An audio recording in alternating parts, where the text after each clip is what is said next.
You know how every hiking boot review out there sounds the same? Both are great. It depends on your foot. Obviously, that's not helpful. How many times have you heard that? When you're spending $200+ on a boot that you're going to be trusting on steep, rocky terrain, you don't want vague advice, you want real answers.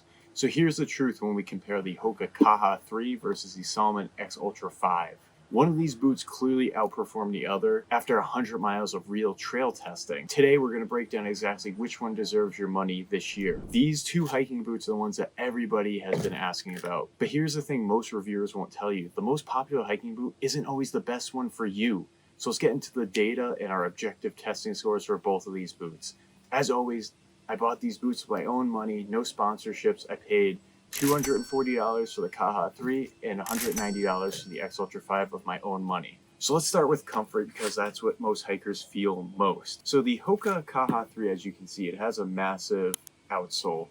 Does an excellent job with shock absorption. The heel stack here is almost 2 inches high, one of the highest we've tested so far. Overall, it doesn't feel sloppy or unstable like most boots do that have that massive outsole. This outsole is nice and firm and it doesn't overly compress against technical trails, things like that. Overall, it's actually rated as our #2 most comfortable hiking boot of this year as well. Meanwhile, you have the Salomon X-Ultra 5, which has a more firm and supportive approach. You have a moderate stack height here with an ortholite insole. The step-in comfort is clean, supportive, and you feel pretty connected to the ground with the X-Ultra 5. But after testing both of these hiking boots for over 100 miles each, the Kaha 3 definitely wins in terms of comfort. It's built for hikers who want that nice comfort and plush feeling. However, you can pound on these for days and they're not going to compress over time and lose that comfort. The X-Ultra 5 is more for those who prefer agility. It has a little bit more responsive feel, and overall, the comfort isn't that bad. It's just not as good as the Kaha 3. So comfort-wise, we have the Kaha 3 coming in at a 5 out of 5, while the X-Ultra 5 gets a 4 out of 5. Also, by the way, there are links down below in the description for both these hiking boots if you'd like to purchase them. They have the lowest prices, as well as potential discounts. All right, back to the video. Now let's talk traction. This is where most hikers get divided. You have the Vibram Mega Grip here, and then you have the Conta Grip. Conta Grip is made by Salomon themselves, while Vibram is a manufactured outsole that is outsourced to Hoka. So this is the Conta Grip TA outsole. As you can see, these are 5mm lugs. Great at mud shedding. It has the advanced chassis here on the side. That's what gives that lateral stability on the trail with this boot. So when you're pressing up against it, when you're moving your foot laterally like this acts as a buttress and keeps you nice and stable on the trail. They also have the active support wings here, which give a more midfoot stability while you're against that uneven terrain. Again, nice, super secure boot, and then add in the outsole, which is extremely grippy, and you've got some great traction and support with this boot. The Kaha 3 steps it up just a little bit. They have the Vibram Mega Grip outsole, as you can see.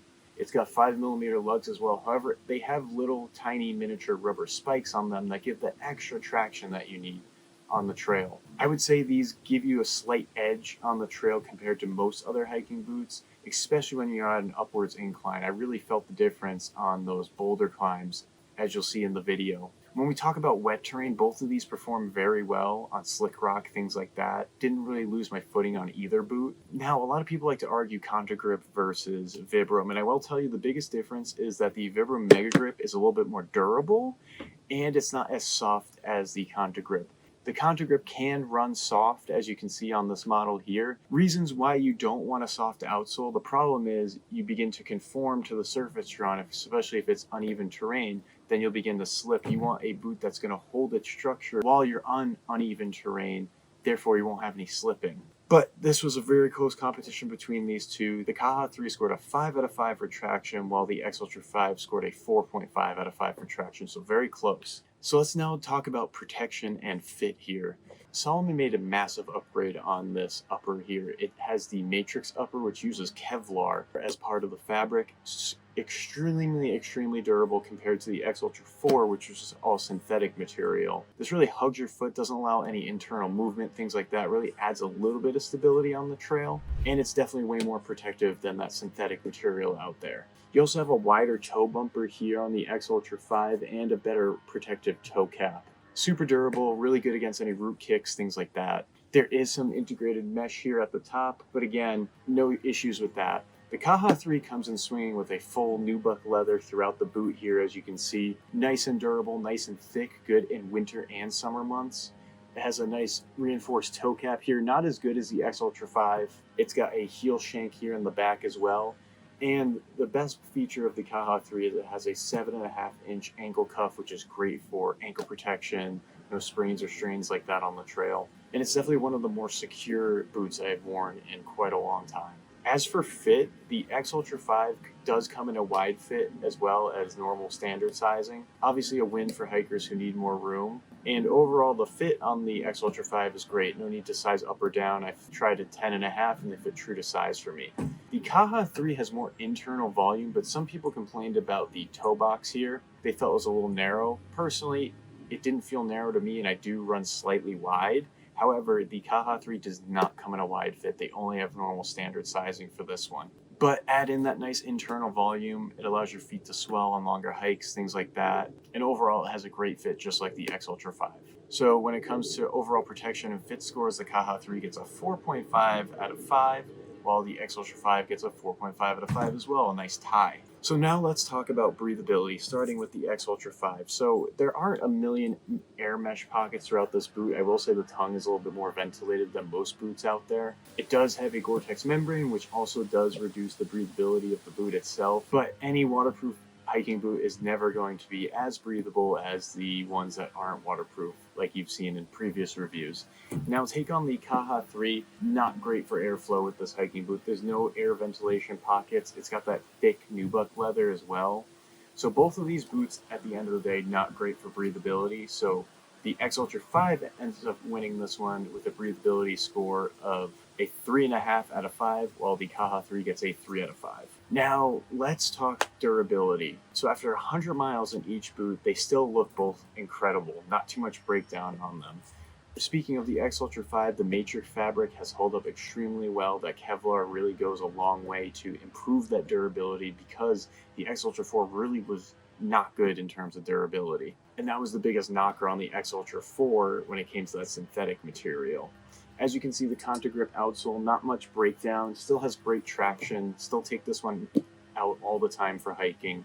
No issues in terms of breakdown with this boot or anything of that sort. Now taking the Kaha 3 here, one would think that the outsole would prematurely wear because of how high that stack height is. You put more compressive forces on this and will begin to disperse out over time and flatten out.